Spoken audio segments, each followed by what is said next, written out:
కొల్లి రఘురామిరెడ్డి మనం చూసాం నిన్న హెరిటేజ్ ఫైల్స్ కొన్ని తగలేస్తున్నారు, అయితే సిట్ అధికారులు తగలేస్తున్నారు. అయితే కొల్లి రఘురామిరెడ్డి ఆదేశాల మేరకు మేము తగలేస్తున్నాం అని చెప్పారు. అయితే ప్రెస్ మీట్ పెట్టి అవి సరిగ్గా ప్రింట్ అవని పత్రాలు, అందుకనే వాటిని తగలేయించేస్తున్నానని చెప్పి ఆయన వాటిని కప్పిపుచ్చుకున్నాడు. ఏదేమైనప్పటికీ తెలుగుదేశం వారు ఏమని చెప్తున్నారంటే, గతంలో హెరిటేజ్ మీద కేసు వేసాడు ఇతనే వేసాడు, చంద్రబాబు నాయుడు కూడా ఇతనే అరెస్ట్ చేశాడు. ఇతను ఆ రోజు దొంగ డాక్యుమెంట్స్ని సృష్టించి అరెస్ట్ చేశాడు. ఇప్పుడు ఆధారాలు లేకుండా చేసుకోవడానికే ఆ యొక్క డాక్యుమెంట్స్ని తగలేస్తున్నాడని చెప్పారు. అయితే ఇప్పుడు ఇక్కడ ముఖ్యంగా వినిపిస్తున్న మాట ఏంటంటే, ఈ కొల్లి రఘురామిరెడ్డి అనే అతను ఇప్పుడు అస్సాంకి ఈసీ ట్రాన్స్ఫర్ చేసింది. ఇతనికి ట్రాన్స్ఫర్ జరుగుతుందని ముందే తెలిసిపోయింది, అందుకనే ముందుగానే ఈ పత్రాలు తగలేసేసాడు అని ఇప్పుడు చాలా సుస్పష్టంగా జనానికి అర్థమవుతుంది. అయితే ఆ హెరిటేజ్ డాక్యుమెంట్లు కూడా వాస్తవంగానే ఈరోజు చాలామంది అభిప్రాయపడుతున్నారు. అంటే వీళ్ళు అప్పుడు దొంగ డాక్యుమెంట్ సృష్టించేసి ఇబ్బంది పెట్టే తరుణంలో ఇలా అనేక అవకతవకలకు పాల్పడ్డారు, అనేక దొంగ మార్గాలను ఎంచుకున్నారు. ఇప్పుడు ఈయన ట్రాన్స్ఫర్ అయ్యాడు. సో ఎలా చూడాలి, ఇంకు బాగాలేదని ఎలా పడితే అలాగా ఈ యొక్క ఏ అయితే డాక్యుమెంట్స్ ఉంటాయో ఎలా పడితే అలా కాల్చేస్తారా? మీ అభిప్రాయం ఏంటి?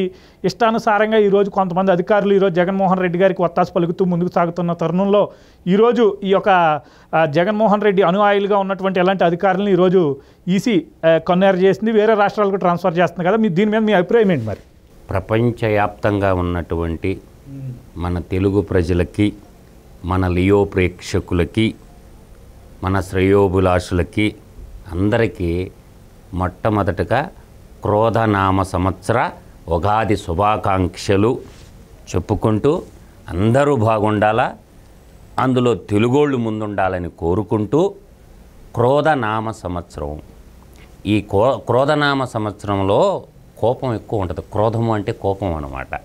కోపాలు అందరూ తెచ్చుకోండి, కావాలి, ఇప్పుడు కోపం కావాలా. ఎందుకంటే ఒక జగనాసురుడు అనే రాక్షసుడిని వధించాలంటే తెలివిగల్ల తెలుగు నేల ముద్దు పెట్టిన తెలుగు యువత అంతా కోపంతోనే రగిలిపోవాలా. అంటే ఒక రాక్షసుని అంతమొందించాలంటే నీకు సింపుల్గా చెప్తా నేను, చెడపొకరా చెడేవు ఏమన్నారు, చెడపొకరా చెడేవు అన్నారు. ఈ కొల్లి రఘురామిరెడ్డి అర్ధరాత్రి పూట 40 ఏళ్ల రాజకీయమైనటువంటి ఎందరెందరో ముఖ్యమంత్రుల్ని, ఎంతోమంది ప్రధానమంత్రులను చూసినటువంటి ఒక పెద్ద మనిషిని, అందరూ ప్రేమించేటటువంటి ఒక ఐటీకి ఒక మేరు నగరి లాంటి వాడు చంద్రబాబు నాయుడిని తీసుకొని పోయి ఒక గజ దొంగ కోసం తండ్రి అధికారాన్ని అడ్డం పెట్టుకొని ఇదే ఐపీఎస్ ఆఫీసర్లు 43,500 కోట్ల రూపాయలు ప్రజాధనాన్ని నాకేసిండు అని చెప్పి 16 నెలలు జైల్లో పెట్టినటువంటి ఒక క్రిమినల్ని, దక్షిణ భారతదేశంలోనే ఇంత దోపిడీ అసలు బహుశా భారతదేశ ముఖ్యమంత్రుల చరిత్రలో ఇన్ని వేల కోట్లు దోచేసిన గనుడు లేడు. ఒక గజ దొంగ పాలనలో 4 సింహాలు బొమ్మ పెట్టుకొని ఒక కుల దురంకారంతో కొల్లి రఘునాథరెడ్డి గారు అర్ధరాత్రి పూట చంద్రబాబు నాయుడిని అరెస్ట్ చేయటము అంటే అతను సృష్టించుకున్నటువంటి లండన్ నాటకంలో భాగంగా ఆయన ఏదో కూతురులకి లండన్ పోయినట్టు ఈడ అర్ధరాత్రి పోయి ఒక సిఐడి సంజీవ్ కుమారు, తర్వాత ఈ కొల్లి రఘునాథరెడ్డి గారు అర్ధరాత్రి పూట దొంగ పత్రాలన్నీ సృష్టించి చంద్రబాబు నాయుడిని, పెద్ద ఆయన్ని 53 రోజులు పైగా జైల్లో పెట్టిండు ఈ కొల్లి రఘునాథరెడ్డి. ఇప్పుడు నువ్వు ఎందుకు సిఐడి ఆఫీసులో పత్రాలు కాల్చేసిండ్రు అంటే వాడికి ముందే ఇన్ఫర్మేషన్ వచ్చింది మెయిల్ ద్వారా. నాయన చలో అస్సాం అన్నారు, నువ్వు అస్సాం పోయి డ్యూటీ చేసుకోరా నాయనా, నువ్వు పనికిరావు అని చెప్పి వాడికి ఇన్ఫర్మేషన్ ఉంది. అరే మనం దొరికిపోతాంరా, కొత్తోడు ఆఫీసర్ వస్తేనే మనం చేసిన లుచ్చా లంగా లఫంగి పనులు దొరికిపోతాం. గతంలో కేటీఆర్తో చేతులు కలిపి ఈ బ్యాచ్ అంతా హైదరాబాదులో ఉన్న తెలుగుదేశం కార్యకర్తలందరికీ ఇన్ఫర్మేషన్ ఇచ్చినటువంటి ప్రదీప్ రావు జైల్లో ఉండడో, హైదరాబాద్లో కూడా ఉంది కదా ఒక స్పెషల్ టీము, అందరు ఫోన్లు దొంగ చెవులు అంటారు వాటిని. ఈయన మొత్తం జగన్మోహన్ రెడ్డి వీళ్ళందరూ అంటే ఆ టీము ఈ టీము, ఇది కేసీఆర్ టీము జగన్మోహన్ రెడ్డి ఇద్దరు టీము కలిసే కదా అందరిని మక్కిలు ఎరగదీసింది. అందువల్ల ఏంటంటే భగవంతుడనేవాడు ఇన్నాటికి కన్ను తెరిచిండు. కొల్లి రఘురామరెడ్డికి తగిన శాస్తి జరిగింది. ఇంకా ఉండరు దొంగలో. డీజీపీ కసిరెడ్డి రాజేంద్రనాథ్ రెడ్డిని తొందరగా పంపించేసేయాలా. ఆ సెర్ప్ సీఈఓ ఒకడున్నాడు మురళీధర్ రెడ్డి అని, నిన్న పింఛన్లో నేను మా ఫ్రెండ్స్కి చెప్పి హైకోర్టులో నేను పిల్లు వేపిస్తుండా.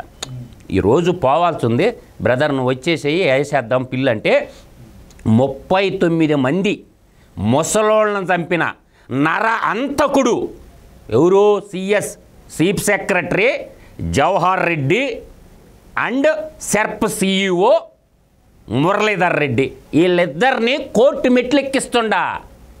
ఆల్రెడీ డాక్యుమెంట్ అంతా రెడీ చేసి పెట్టాను. ప్రజా ప్రయోజన యాజ్యం హైకోర్టులో వేస్తున్నాను.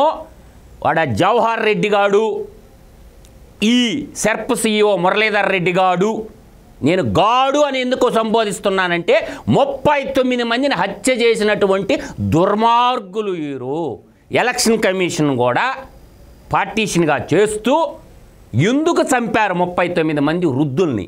వృద్ధుల్ని అంటే తర్వాత సీనియర్ సిటిజన్ యాక్ట్ కూడా వస్తుంది. సీనియర్ సిటిజన్ యాక్టు ఇంప్లిమెంటేషన్లో ఉండంగా ప్రతి సచివాలయంలో 10 మంది ఉద్యోగస్తులు ఉండగా ఒకడున్నాడు జర్నలిస్ట్ అనేవాడు, ఒక పారంబోకోడు కొమ్మినేని శ్రీనివాసరావు అని. ఆ పారంబోకోడుకు కూడా చెప్తుండా, ఒరే బాబు నువ్వు కూడా వస్తుండవు కోర్టుకి, హైకోర్టుకి. నీ అసాక్షి ఛానల్లో నువ్వు వాడిన భాష మొత్తం కూడా ఎవిడెన్స్గా పెడుతున్నాను. ఆ ఈశ్వర్గాడు ఒకడు, ఆ దేవులపల్లి అమరగాడు, వీళ్ళందరూ రెచ్చగొట్టి ప్రజలందరినీ సచివాలయాల మీదకి నెట్టి వాళ్ళ మరణాలకి ఆజ్యం పోసారు. కాబట్టి సాక్షిలో పనిచేసే ఈశ్వరగాడు, జాతీయ మీడియా సలహాదారుడైనటువంటి దేవులపల్లి అమరగాడు, ఈ కొమ్మినేని శ్రీనివాసరావు అనబడే ఒక ని లాగుతుండా వీళ్ళందరూ 39 మందిని హత్య చేసిన అంతకులు, నరహంతకుల ముఠా. కాబట్టి ఈ నరహంతకుల ముఠాని హైకోర్టు మెట్లెక్కించి అక్కడ సమాధానం చెప్పమని కోరుతుండా. 39 మందిని చంపినటువంటి నరహంతకులు చీఫ్ సెక్రటరీ గారు కానీ, బాధ్యత వహించాల్సిన జవహర్ రెడ్డి గారు, రెండో వ్యక్తి సెర్ప్ సీఈఓ అంటే పింఛన్లో ఆయన పంచాల మురళీధర్ రెడ్డి గారు, సాక్షిలో మినిట్టు వార్తలు చదివినటువంటి ఈ ఈశ్వరగాడు, తర్వాత జాతీయ మీడియా సలహాదారుడుగా పనిచేసి 100 కోట్ల రూపాయలు తెలుగు ప్రజల డబ్బు నాకేసిన దేవులపల్లి అమరనే రోజు నేను పెద్ద మొత్తైదులాగా సత్యాలు పలకుతున్నట్టున్న చెప్పినటువంటి కొమ్మినేని శ్రీనివాసరావు గాడు వాళ్ళందరినీ హైకోర్టు మెట్లెక్కిస్తుండా, పిల్లేస్తుండా. ఎలక్షన్ కమిషన్ కూడా ప్రతివాదిగా చేసి ఈ 39ని చంపిన నరహంతకులని సమాధానం చెప్పాల్సిన బాధ్యత వీళ్ళ మీద ఉంది. కాబట్టి ఈ కొల్లి రఘునాథరెడ్డి అనే ఆయన, ఒరే నాయన తప్పుడు బతుకులు బతకడం ఎందుకు, అస్సాం పోవటం ఎందుకు?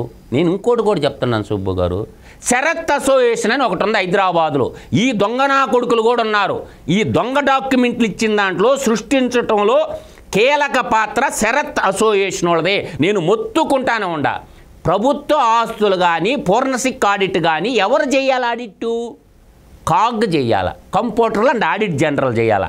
చంద్రబాబు నాయుడు అరెస్ట్ చేయడానికి ఈ దొంగ పత్రాలన్నీ సృష్టించిన లఫూట్ గాళ్ళు శరత్ అసోసియేషన్ వాళ్ళు. ఈ స్కిల్ డెవలప్మెంట్ కానీ, ఇన్నర్ రింగ్ రోడ్డు కానీ, ఈ కేసులన్నింటిలో కూడా దొంగ పత్రాలు సృష్టించడానికి ఆద్యుడవుడంటే శరత్ అసోసియేషన్ వాళ్ళు. ఈ భూషడీకే కంపెనీ చేసిన పత్రాల ఫలితంగా వీళ్ళకి అందించిన వాళ్ళు. ఏదైనా పత్రాలు ఎవరి కాడ తీసుకోవాలా? ఆడిట్ పత్రాలు ఒకటి ఇన్కమ్ ట్యాక్స్ డిపార్ట్మెంట్ కాడ తీసుకోవాలా, 2 ఎవరి కాడ తీసుకోవాలా, రెండోది ఏం చేయాలంటే కంప్యూటర్లు అండ్ ఆడిట్ జనరల్ ఆడిట్ చేయాలా. ప్రైవేట్ కంపెనీలు ఎందుకు వచ్చినాయి? దీని మీద ఎవడు ప్రశ్నించటంలా. ఇది నా యొక్క ఆవేదన ఎక్కడికి పోయింది అంటే 43,500 కోట్లు దొంగతనం చేసిన ఒక గజ దొంగ ఆంధ్రప్రదేశ్ ముఖ్యమంత్రిగా పనిచేస్తున్నటువంటి తెలుగు ప్రజలు చేసుకున్నటువంటి దౌర్భాగ్యము.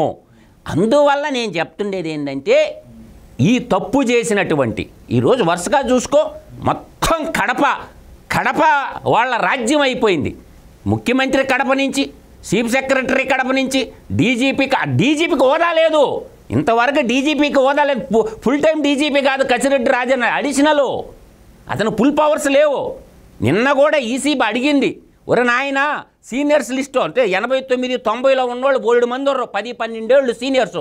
వాళ్ళని పక్కన పెట్టేసి ఫుల్ పవర్ డీజీపీ కాదు ఇతను, అడిషనల్ డీజీపీ అంతే తప్ప ఫుల్ డీజీపీ కాదు. కాబట్టి ఈయన కూడా పంపిస్తారు. నేను మా గతంలో చెప్పినా మళ్ళీ కూడా చెప్తుండా, కసిరెడ్డి రాజేంద్రనాథ్ రెడ్డి కూడా అస్సామో ఏడా వేస్తారు ఉత్తర భారతదేశంలో. ఇంకా సరిగ్గా ప్రింట్ అవ్వలేదు ఇవని చెప్తున్నాడు కదా నిన్న. ఆ సొల్లు మాటలు వీడియోలో బాగా దొరికిపోయిండు. గుమ్మడికాయల దొంగ ఊరంటే బొద్దులు దొరకడం నీట్గా అవుపడుతుండే కెమెరాల్లో. ఇంకా అయిపోలేదు, పాడైపోలేదు. ఇతను సృష్టించినటువంటి దొంగ పేపర్లు అసలు కాల్చే రైట్ నీకెవడు ఇచ్చిండ్రా బాయ్? డిపార్ట్మెంట్లో దాన్ని ఏమంటారంటే కోర్టు ద్వారా పర్మిషన్ తీసుకొని కాల్చాలి. నువ్వు ఒక కేసు ట్రయల్లో ఉండగా నువ్వు ఎట్టకాలస్తావు పత్రాలని అంటే ఇతనికి అర్థమైపోయింది ఇంక ఈ గవర్నమెంట్ రావటం లేదు. నా పరిస్థితి తెలంగాణలో ప్రణీత్ రావుకి అయిన పరిస్థితి, రాధాకృష్ణరావుకి అయిన పరిస్థితి. ఒకడు అమెరికా బారిపోయిండు, ఎవడు ప్రభాకర్ రావు అనేవాడు. తెలంగాణలో యలమరావులందరూ కలిసి, మళ్ళీ కూడా చెప్తుండా, తెలంగాణలో యలమరావులందరూ కలిసి ఇలా చెంచులగూడ జైల్లో చెప్పకూడదు అంటారు 30 మంది ఆఫీసర్లు యలమదోరలందరూ.